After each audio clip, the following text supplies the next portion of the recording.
This is the cheapest laptop you haven't heard of. Hello guys, it's Talia, and this is the Aspire Lite.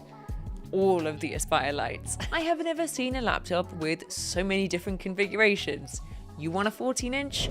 We got it, in 4 different colors. You want it with a slightly better processor? You got it. We put swirly designs on this one. Do you want it bigger? Sure, take your pick. We have 3 more sizes, swirly and non-swirly. Oh, and even though it's a budget-conscious laptop, we also stacked one of them with an insanely powerful processor, just for the fun of it. Swirl's not included. Like I said, these are budget-conscious, which is putting it lightly. The lowest pricing I found started at £200.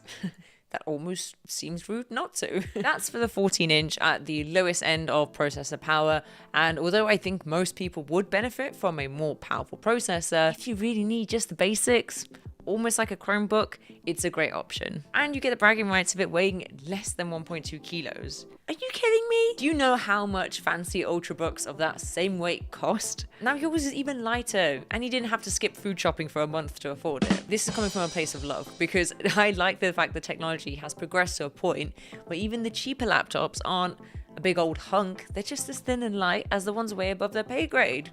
Good job, guys. I have no idea how to tackle this, so I think let's just work our way up through the sizes. 14-inch, gonna be the most affordable. Probably, logically. Processor-wise, our most powerful option is an Intel i5U chip, which is decently powerful for everyday tasks, and that's with up to 16 gigabytes of DDR5 memory, so it'll be nice and fast as well. Most of these laptops come with 512 gigabytes of SSD storage, which is good for an affordable device, but weirdly, there's only one configuration that comes with a whole terabyte, and it's in the 14-inch, just in case you wanted that mix of really travel-friendly, decent processor, and hella storage. Although now I say that out loud, why would you not want that mix? That's a really good mix. We all want that mix. The 14-inch is also the most personalizable, is that a word? With 4 different colors and the option of the paintbrushed swirly design. It's all gonna make sense in the photo. I wish I had one. I don't. Luckily, the next size is up. Everything still stays travel compatible. I'm trying to mix up my vocabulary. One size up, the 15-inch, is probably the most interesting of the lot. I realize how that sounds, don't you dare click off after this section. This is just a fully fledged powerhouse. You have a high performance chip inside from AMD up to their Ryzen 7 8840HS processor, octa-core, super powerful for streaming, editing, gaming, the whole lot. You have their integrated 700M graphics to help with all of this, which are very capable, even in AAA titles in lower settings. And a display that can keep up with all of this at 165 Hz. That's gaming laptop material. What? No, I can't say that because there's no graphics card, but it's definitely gaming-esque. For sure. These processors are very AI capable, great for creative apps and all their AI related workloads like subject detection, generative fill, yada yada yada, and there's going to be much more coming out in the future, so it's good to future-proof too. It also comes with Microsoft's Copilot as an onboard AI assistant, which has its own startup key on the keyboard. This is the highest performer of the lot, so for slightly more demanding work, he's your guy. It comes in 2 colors, titanium or silver, and you might have noticed a theme already. Although there are many colors and designs of the Aspire Lite, of course the only ones we have in the office right now are the silver ones. Every silver one. Good news if that's your preferred taste, because feast your eyes on this. Silver's good too. But titanium.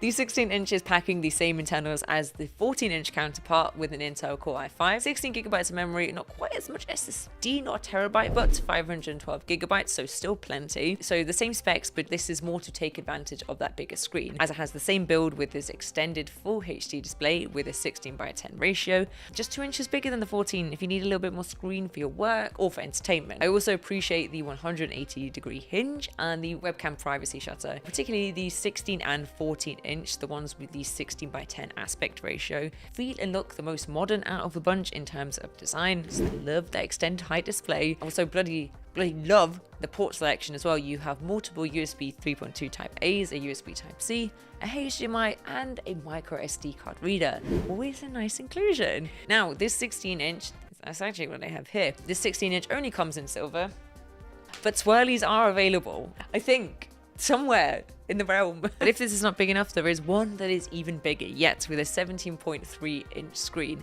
Now the specs of this one are on the lower end, so really this is just if you need some big screen energy as an affordable workplace laptop that doesn't need an emphasis on high performance. It's going to run your tasks, the screen is plenty big enough if you need to use it maybe to display some information, and it even has Copilot functionality as well. Lots of storage, lots of lovely ports, but sadly no swirlies.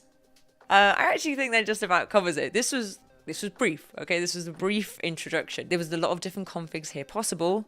And, you know, Silvergate aside, I'm actually very impressed by all the different inclusions. The uber portable one for someone who's always on the go, the all-powerful to tackle any task you throw at it, the one with the sleek and modern design, or the big screen workstation. And the fact that they're all really affordable. It always helps. Let me know what you think of the Aspire Lite down below, and I'll see you next time. Bye, guys.